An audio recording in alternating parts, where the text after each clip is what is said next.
रायगड महाराष्ट्रासह देश विदेशातील ताज्या बातम्या पाहण्यासाठी मॅक्स इंडिया लाईव्ह चॅनलला सबस्क्राईब करा आणि बेल आयकॉन दाबायला विसरू नका।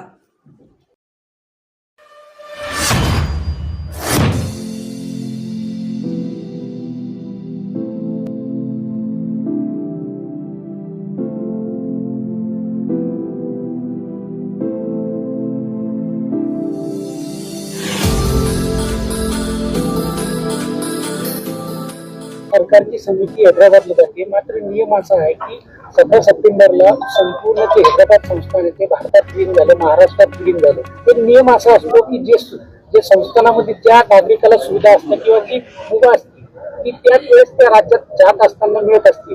आता आत्ताशी कुठेतरी हे जाते, तुम्हाला वाटत नाही का 47 वर्षात कुठं सरकारनं मराठा आरक्षणाविषयी म्हणजे दुर्लक्ष केलं किंवा त्या संस्थानामध्ये मराठा समाजाला कास्तकरी म्हणून नंबर 1 ला ओबीसी मधून आरक्षण होतं?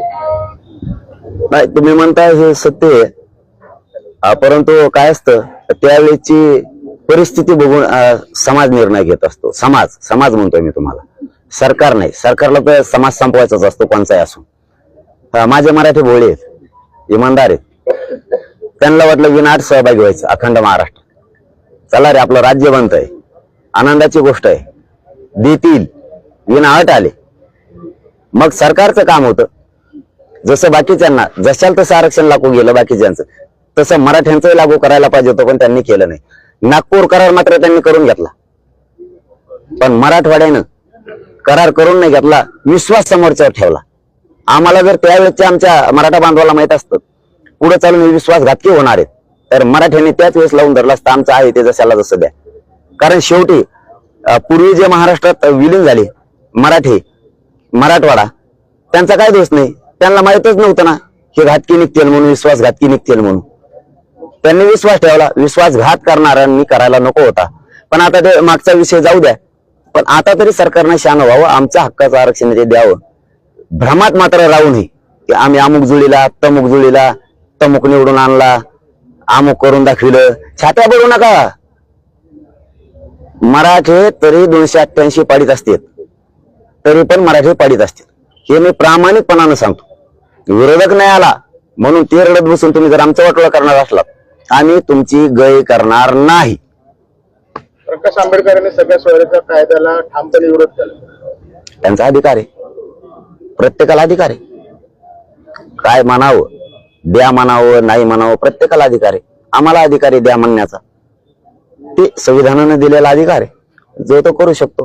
त्यांना वाटलं असं नाही द्यावं म्हणून ते म्हणले, आम्हाला वाटतंय आम्हाला ओबीसीतून पाहिजे आणि आम्ही ते घेणार आहेत, 100% घेणार आहेत आणि ओबीसीतूनच घेणार आहेत। पाटील, आज अल्टिमेटमचा शेवटचा दिवस आहे, यापुढची तुमची भूमिका काय आहे? बघूयात ना आजचा दिवस आता काय असतं। आज 13 तारीख आहे। सरकारनं तुम्ही जी 1 महिन्याची मुदत तुमच्या उपोषण सोडवताना दिली होती, सगळे सोयरे कायद्याबाबत निर्णय घेण्यासाठी, त्याची अंमलबजावणी करण्यासाठी, आजचा शेवटचा दिवस आहे। तुमच्या मागण्यांबाबत सरकारशी काल काही बोलणं झालेलं आहे का?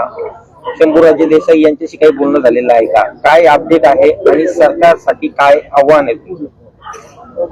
नाही, बोलणं झालं नाही, परंतु आज त्यांना पूर्ण दिवस दिलेला आहे, म्हणजे 13 तारीख त्यांना दिलेली।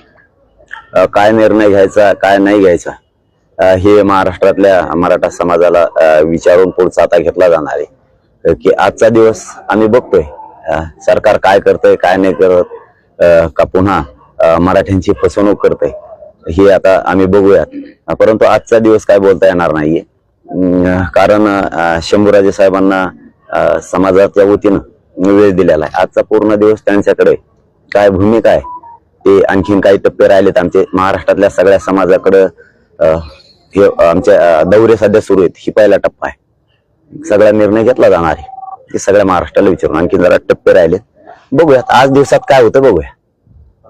पुढचा टप्पा कसा असणार, कसं नियोजन ठरणार आहे?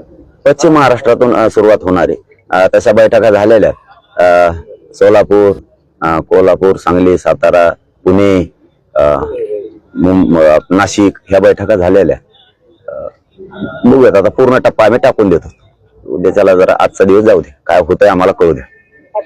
विरोधकांना फायदा होतोय, तरी सुद्धा ते मीटिंगला जात नाहीत किंवा समाजाच्या बाजूने बोलताना दिसत नाहीत, असंही सरकारला वाटताना पाहायला मिळतं. मग कशी भूमिका आहे तुमची? हे बोलत नाही तर सरकार तरी कोणचं बोलत आहे? सरकारला तर बसलंय, ते तर विरोधीच आहेत. यांना तर सत्तेवर मराठ्यांनीच बसवलंय. आता हे मराठ्यांच्या आमदाराच्या मतावरच आमदार झालेत दुसरे सुद्धा. त्यांना काय भावातून मतदान नाही आणलं. आता झाले जेवढे झालेत ना आताचे आमदार, यांनाही मराठ्याच्याच आमदारांनी मतदान केलंय. मराठ्याच्या आमदारांनी ज्याला ज्याला मतदान केलं त्या आमदाराचं जो आमदार झालाय त्याचं लक्ष असणार आहे. आणि लक्ष नसलं तर त्या आमदाराला पुढे उभं राहायचंय किंवा त्याच्या जीवाच्याला उभं राहायचंय. निवडून दिलंय आमच्याच आमदारानं. बाकीच्या सगळ्या काय 15-16 काय आलीत मला माहित नाही, त्यांना मतदान दिले. मग आमच्यावर अन्याय करायसाठी नाही दिलं. आमच्यावर अन्याय झाला की मतदान करणाराचा विषय संपला, आमदाराचा द्या.